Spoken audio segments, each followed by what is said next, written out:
candidato a la Asamblea Nacional, encabeza la lista el ingeniero Henry Kronfle, que asimismo pues fue asambleísta en el último periodo interrumpido. ¿Qué tal? ¿Me escucha bien, Henry? Lo escucho muy bien, Jimmy. Un saludo para Perfecto. usted y para todos ahí en el panel y los que nos están escuchando. Igualmente. A ver, coménteme qué cree que se puede hacer, qué se puede lograr avanzar en un periodo tan corto en la Asamblea Nacional de más o menos año y medio, cuando a lo mejor, caramba, por los tiempos, quizá alcancen a conocer en segundo debate leyes que quedaron pendientes. Pero en todo caso, ¿qué proyectos lleva el ingeniero Henry Kronfle? Gracias, Jimmy. A ver, sí, definitivamente hay que hacer un trabajo muy expedito en este tiempo que falta, básicamente porque hay más de 550 proyectos represados en el Congreso, de los cuales nosotros hemos presentado como bloque pues más de 20, yo personalmente alrededor de 9. Mis proyectos son para el campo, para semillas de alto rendimiento gratuitas, entregarle a los agricultores con crédito oportuno y barato, sin condiciones de que ellos tengan que tener de alguna manera respaldo, para garantías para obtener esos créditos. Lo mismo para los ganaderos, presentamos un proyecto de ley de pajuelas de alta calidad, también que sean entregadas de manera gratuita para mejorar la carne y la leche. En los pescadores artesanales, un buque de georreferenciación para encontrar las manchas de los peces y que puedan tener comunicación para temas de seguridad por cualquier eventualidad, ya sea por temas de piratas o por temas de que tengan algún problema con la embarcación. En los gobiernos autónomos descentralizados presentamos un proyecto de ley para que las rentas sean pagadas de manera automática los primeros 5 días del mes, sin depender de qué gobierno es ese gobierno autónomo descentralizado y quién está en el gobierno central, y sin presiones de ningún tipo, discriminación, discrecionalidad, presiones por votos en la asamblea, etc. También un proyecto de ley para duplicar las rentas de los gobiernos autónomos descentralizados, quitándole competencias al gobierno central y dándoselas a ellos, que son los que más conocen la problemática de las ciudades, de las provincias y de las parroquias. Proyecto de movilidad humana muy importante para permitir justamente que los migrantes puedan enviarle a sus familiares aquí en el Ecuador hasta $70,000 sin pagar ningún tipo de impuesto, que es lo que permiten las donaciones, y no estar enredados en ese bendito 4x4 que hay que inclusive ir a enlistar, imagínese usted, a las familias o a los familiares para solamente a ellos poderles mandar donaciones. En temas de seguridad social, hemos presentado un proyecto de ley para evitar que se le meta la mano los recursos de la seguridad social. En temas laborales, hemos presentado proyectos de ley para ir a la fracción de la jornada laboral con todas las cargas proporcionales. En temas de salud, presentamos un proyecto de ley para que no queden desatendidas las enfermedades catastróficas crónicas, no contagiosas, como la diabetes, la hipertensión, la obesidad, que como usted sabe, eso generan otros problemas como enfermedades del corazón, a los riñones, a los ojos, glaucoma, etc. Y en materia de seguridad, pasamos la ley del uso progresivo de la fuerza, pero creemos que hay que presentar un proyecto de ley para integrar bases de datos, UAFE, SRI, registro de la propiedad, superintendencia de compañías, superintendencia de bancos, control de las fronteras con escáneres de manera remoto, quitando los pasos fronterizos clandestinos, dotación para la policía, obligar a devengar el presupuesto general del Estado en materia de seguridad. ¿Cómo es posible que hoy lo que se asigna en materia de seguridad se devenga, se gasta solo el 9%, 9 de cada $100, y leyes más duras, por supuesto, en este sentido, para los delitos comunes, como son, pues usted sabe, la violación, el secuestro, el robo y la vacuna ahora que se está dando, y los homicidios. Entonces, hemos presentado muchos de estos proyectos y otros los vamos a modificar, como la ley de movilidad humana y los nuevos en materia de seguridad que lo acabo de explicar. Es decir, lo dicho, van a pasar este periodo más bien discutiendo o en primero o en segundo debate estos proyectos que están ahora sustanciándose. Difícilmente los asambleístas puedan llegar ofreciendo cosas nuevas, ¿no? De hecho, he escuchado algunas propuestas interesantes. Sí, a ver, siempre se puede ofrecer cosas nuevas, pero seamos completamente transparentes con la ciudadanía. Ahí existe la unidad técnica legislativa en el marco del Congreso, y esa es una un cuerpo colegiado en el marco del Congreso que tiene que realmente compilar los proyectos, conglomerarlos, consolidarlos, porque muchos proyectos son sobre las mismas materias: salud, educación, seguridad, empleo. Entonces, hay que primero llegar a compilar esos proyectos para evitar que a lo mejor los 500 se vuelven 100. Eso como por un primer punto. Segundo punto, el Consejo de Administración Legislativa, que está formado por el presidente del Congreso, los 2 vicepresidentes y los 4 vocales, que normalmente las vocalías las tienen los partidos políticos que llegan a ser bancada y se registran como bancada en el marco del Congreso. Ese Consejo Administrativo Legislativo, ese CAL, el famoso CAL, es el que lleva el ritmo de la agenda del Congreso, y ese CAL tiene que priorizar según la retroalimentación que tenemos por las encuestas, por escuchar a la gente, por recibir a la gente los problemas principales del país para que esos sean tratados, digamos, con la mayor urgencia. 3. La Asamblea tiene que definitivamente salir de 4 paredes, de 4 muros de concreto que ni siquiera ventanas tienen, a las diferentes zonas del país. Tienen que ir a territorio, tienen que legislar en territorio, hay que ir a los territorios, hay que hacer estas sesiones del Pleno en diferentes territorios, porque es ahí donde se conoce exactamente la problemática. Escuchar a la gente, fortalecer el trabajo. 4, fortalecer el trabajo de las comisiones especializadas permanentes, también en territorio. Aparentemente todo se tiene que hacer en Quito, y más bien le pedimos a la ciudadanía que se movilice a Quito muchas veces a estas reuniones cuando la gente no tiene ni siquiera dinero para poderse movilizar. Son comunidades muy pobres, gente muy pobre y que necesita ser escuchada. Es la Asamblea la que tiene que ir a ver a la gente, no la gente buscar a la Asamblea. Y desde ese punto de vista hay que hacer ese trabajo. Una agenda comunicacional. 5º punto, importantísima, dejarle saber a la gente cuáles son los avances. Y 6º, ética política, porque no puede ser posible que hayan cambios de camisetas internamente, que haya una fuerte presión de medios de comunicación, hay veces de alguna manera injusta, me atrevería a decir, para poner presión sobre cuál es el asambleísta que mejor eficiencia o que mayor eficiencia tiene en el marco del Congreso, el que presenta más proyectos de ley. Estamos seguros que eso es el que está en todas las votaciones y no está en los territorios. O sea, ¿cómo se mide esa eficiencia? Entonces, creo que estas son cosas que hay que trabajar. Ingeniero, muy buenos días. Omar Jaén le saluda. ¿Cómo está? Gracias por su tiempo, ingeniero. Ingeniero, no, gracias. Solamente quería preguntarle, había este tema de la reforma parcial a la Constitución, del tema de los militares. ¿Se acuerda que ya estaba previsto, según los plazos de ley, para segundo debate? En el caso de que el Pleno de la Asamblea lo aprueba, eso se eleva a referéndum. ¿Eso se puede o se debe retomar en este Parlamento, supongo, no?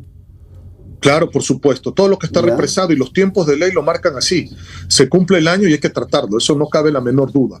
Y además, no solamente eso, déjeme decirle algo que es importante que no he mencionado. La agenda de fiscalización del Congreso. Porque se presentaron 22 solicitudes de juicio político y se censuró al ministro Carrillo y a la ministra Garzón. Pero quedó pendiente el inicio de procesos en contra de 3 consejeros nacionales electorales, de 3 vocales del Consejo de la Judicatura, del ministro del Transporte de ese momento, Darío Herrera, del ministro de Inclusión Económica y Social, Esteban Bernal, del ministro Juan Zapata y del Procurador General del Estado. Eso está en agenda. Ahora, ¿qué es lo que va a pasar con esos juicios políticos? Determinará la Asamblea cuáles tienen que tratarse, cuáles se archivan y cuáles no. Depende de la gravedad de las pruebas que presenten aquellos que hicieron esas solicitudes. Pero son temas que se tienen que tratar. En el caso específico de la reforma parcial, pregunto desde mi ignorancia, ¿no fenecieron los plazos al ser disuelta la Asamblea? No, la agenda legislativa continúa. Pero por más que la Asamblea sea disuelta, el periodo legislativo, y por eso esto no cuenta como una elección aparte, sino como la misma elección, el periodo legislativo continúa. Y en ese periodo legislativo hay que darle paso a la agenda. Ingeniero, usted hablaba sobre una de las propuestas que se habían planteado, el tema de la seguridad social. Sabe muy bien usted que el gobierno nacional hace aproximadamente 2 semanas presentó de manos de una supuesta comisión ciudadana una propuesta para reformar el sistema de la seguridad social, que incluye 5 años más de aporte, una nueva fórmula para calcular las pensiones jubilares, que las personas de libre ejercicio también se les obligue a afiliarse al seguro. ¿Usted ha podido revisar esa propuesta? ¿Concuerda con alguna de ellas? ¿Se opone a todas ellas? ¿Qué le parece estas propuestas del señor de la Torre, si mal no recuerdo, ¿no? Sí. A ver, déjeme ir primero con los conceptos y después cargamos en los detalles. Okay. Nuestra propuesta en materia de seguridad social es evitar que a todo título y por cualquier circunstancia, no va a existir circunstancia alguna en que el gobierno central le pueda meter la mano a los fondos de la seguridad social.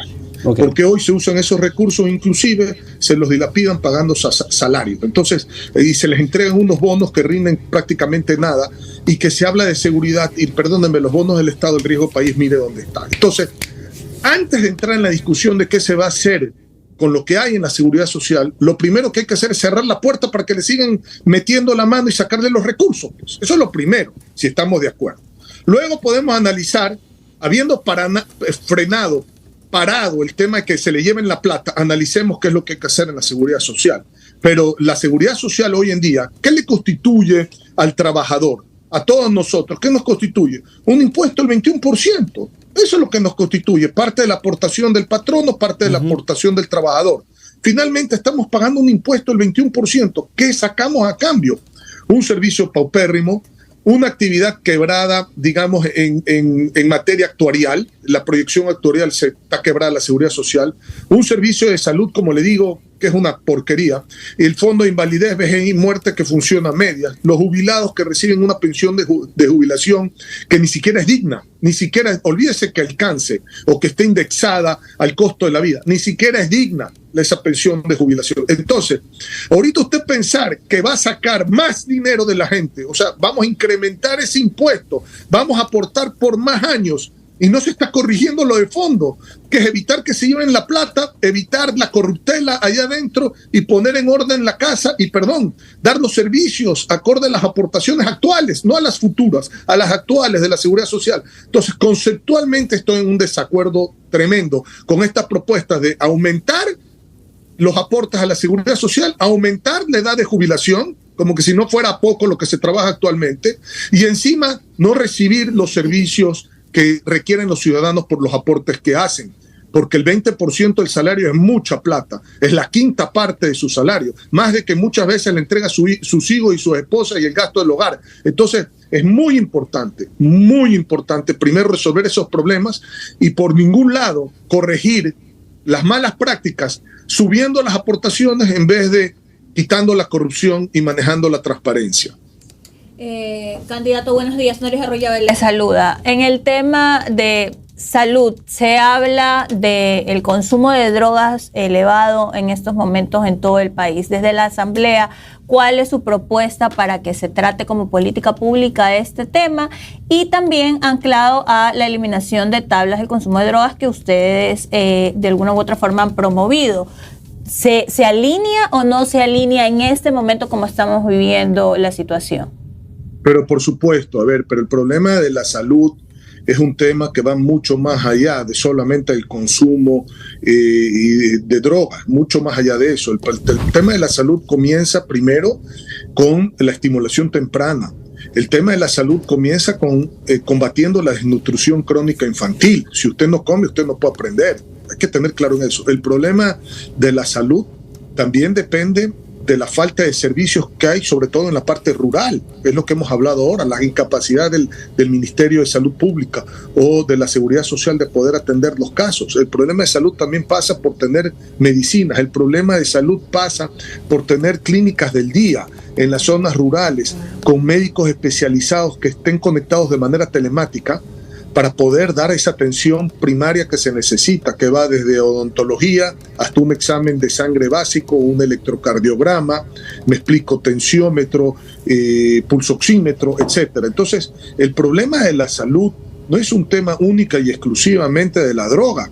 Pasamos por una pandemia terrible que dejó secuelas la pandemia en los organismos, en la gente, cansancio, problemas de inflamación y una pandemia oculta que nunca se trató cuando se estaba tratando de combatir el COVID, que es las enfermedades catastróficas crónicas no contagiosas. Usted tiene ahí la diabetes, tiene ahí la hipertensión, tiene ahí la obesidad, que esas a su vez derivan en otros problemas de los riñones, y diálisis, problemas del corazón y marcapasos, problemas en la visión con glaucoma y pérdida de vista. Es decir, el problema de la salud es un problema que hay que tratarlo de manera integral, en donde gran parte del problema de salud no son leyes, es la falta de ejecución por parte del gobierno del presupuesto general del Estado, que además, por constitución y por ley, tiene que ser el 5% del presupuesto general del Estado. Entonces, tampoco se cumplen esos parámetros y ahí es donde está la falta de recursos también. Pero es un problema integral, no es un problema única y exclusivamente de la tabla de consumo, la cual para nosotros se debe de suprimir, como más allá que es un debate, esa tabla, cómo está estructurada, pero se tiene que suprimir, y por supuesto la prevención y el tratamiento de desintoxicación, que lo conozco muy bien, y ahí tienen que venir políticas del Ministerio de Inclusión Económica y Social también, porque no puede ser posible que una persona que haya ido a un centro de desintoxicación y sea rehabilitado, llegue nuevamente al punto de infección, que es donde lo hacen consumir la droga y tiene la presión del entorno y vuelve a caer en las drogas. La reincidencia es altísima. Pero entonces, ¿cuáles son las políticas de inclusión económica para sacarlo de ese ambiente? Si se elimina Todas estas la tabla, cosas son problemas de salud. Se elimina la tabla, ¿cómo diferenciamos a los consumidores de los vendedores? ¿Vamos a llenar las cárceles de consumidores o cuál es el plan para evitar eso? No, una cosa es que alguien consuma, y eso es un tema de atención en salud. ¿Cómo diferencia si no hay una tabla de consumo? Yo lo veo al consumidor, una cosa es el consumidor que está enfermo y hay que tratarlo como enfermo, y otra cosa es el distribuidor y el microtráfico, eso hay que tratarlo como delincuente, son dos cosas diferentes. Pero ¿cómo diferencias un consumidor de un microtraficante si no hay una tabla de consumo? Si alguien que compra una droga para consumirla no está traficando. Ese es un problema gravísimo, pero él no es narcotraficante, tiene una adicción y hay que tratarlo como un enfermo. No lo puede tratar, es como que usted me diga cómo identifico a alguien que tiene, que necesita, por ejemplo, cannabis para uso medicinal de un narcotraficante. Bueno, lo necesita porque tiene una condición. El que consume la droga tiene una condición, tiene una adicción, tiene una enfermedad y hay que tratarlo como enfermo. No lo puede tratar como narcotraficante. Si él está además de consumiendo, distribuyendo, promocionando, vendiendo, bueno, si eso es otra cosa, pues son dos actividades diferentes. Gracias al ingeniero Henry Kronfle, que encabeza la lista de candidatos a asambleísta nacional por el Partido Social Cristiano. Muy amable, Henry. Buen día. Gracias a ustedes por la oportunidad. Un abrazo a todos y muchas gracias.